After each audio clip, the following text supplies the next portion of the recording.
for the Goblin King. It's so good to meet you, you great big thing. ¿Qué coño es lo que acabo de ver?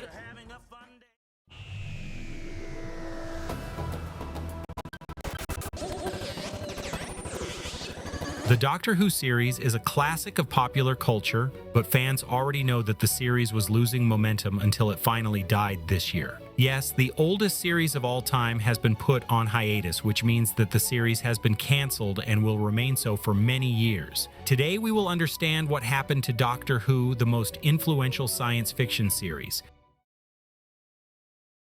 Doctor Who was born in 1963 on the BBC with an almost modest mission to be an educational science fiction series that taught history and science to young people. What no one could have predicted was that this project would end up becoming a pillar of British culture and, over time, one of the longest-running and most recognized television franchises in the world. From the beginning, the concept of the Doctor as a time traveler who could regenerate opened up a virtually infinite creative range. During the so-called classic era, the series established itself as a phenomenon in the United Kingdom. Each new Doctor, played by charismatic actors such as William Hartnell, Patrick Troughton, Jon Pertwee, and Tom Baker, brought a different style that kept the show fresh. The aesthetics were rudimentary and the special effects limited, but the ingenuity of the writers and the strength of the characters more than made up for these shortcomings. The figure of Tom Baker, with his colorful scarf and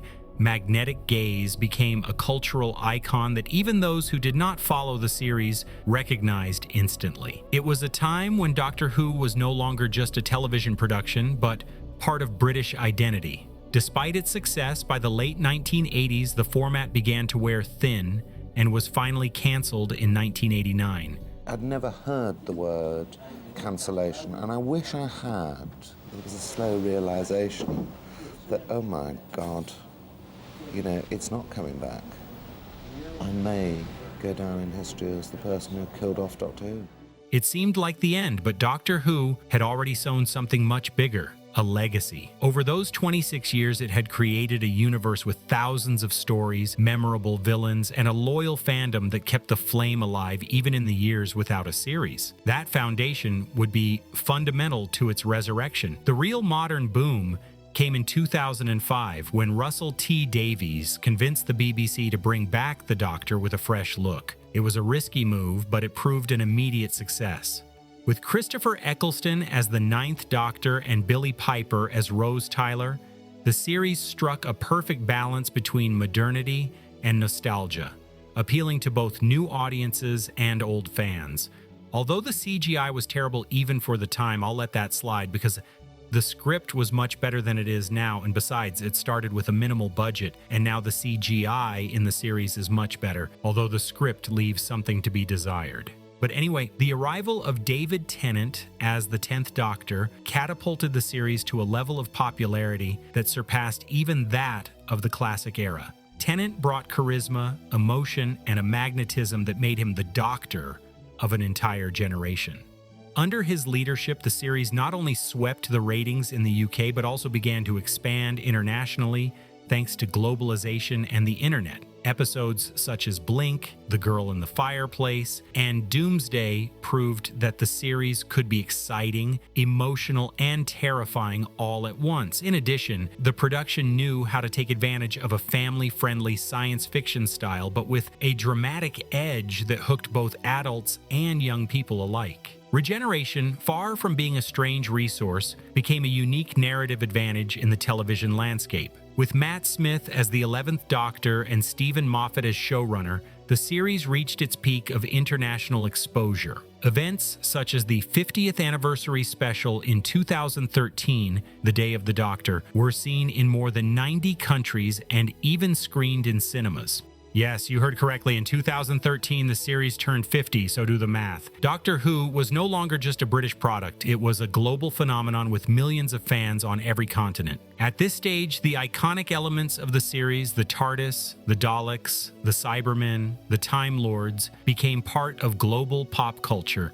Comics, novels, video games, and conventions dedicated to the series multiplied. The BBC sold the brand as one of its greatest treasures, and during those years, Doctor Who was undoubtedly its international flagship. After the golden years with Tennant and Matt Smith's overwhelming start, the first signs of wear began to appear. The Doctor Who formula, based on self-contained adventures mixed with broader narrative arcs, began to become increasingly convoluted. The change of protagonists didn't help either. Tennant and Smith had achieved almost universal magnetism, but the arrival of Peter Capaldi as the 12th Doctor was a shock to some viewers.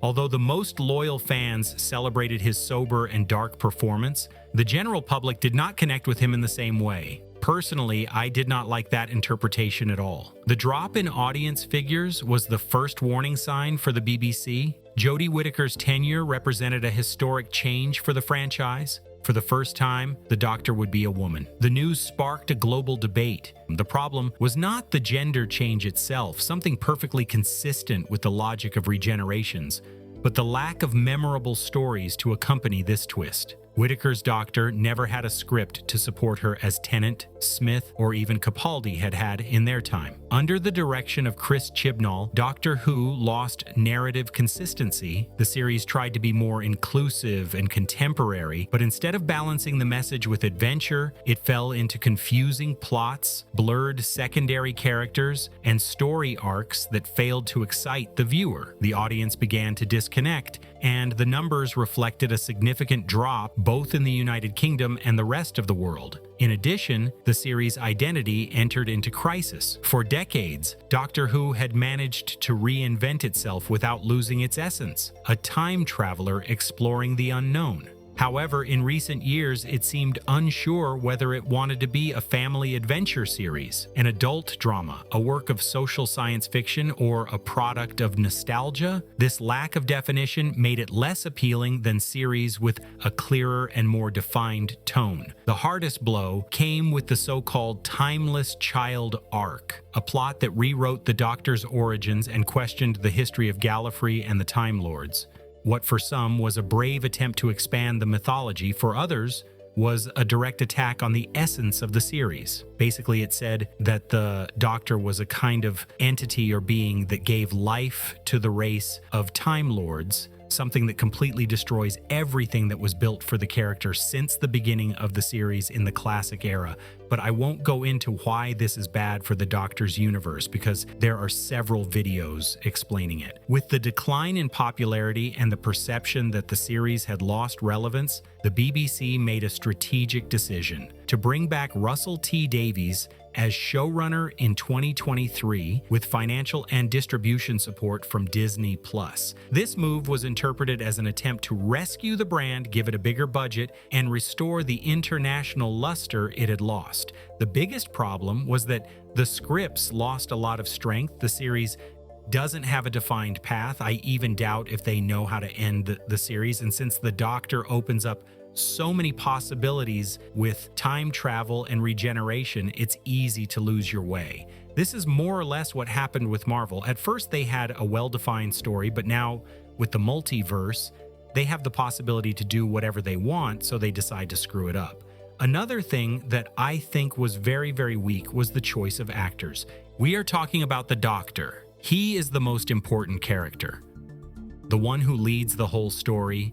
He is the icon. In the past, each actor seemed to have been born to be the Doctor, each one bringing a different personality to the Doctor, but they still maintained the essence of the character. Since Capaldi, we have witnessed a transformation in the Doctor's personality. Capaldi's Doctor was a grumpy old man who sometimes annoyed me with his constant complaining. I understand that the intention was to make the Doctor more serious, since the Doctor went through a lot. Tennant and Smith also had an impressive dramatic weight.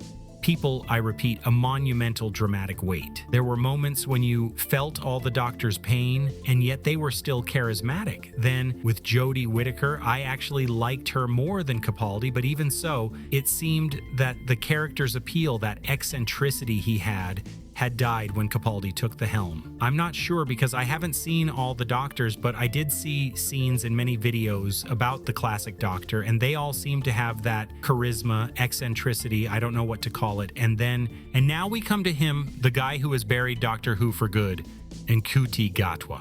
If the situation was already complicated with Judy Whittaker, here things went off the rails. As the first black and homosexual actor to play the Doctor, and also due to other casting decisions and inclusive content, Gatwa has been the focus of criticism from those who accuse the series of becoming too woke.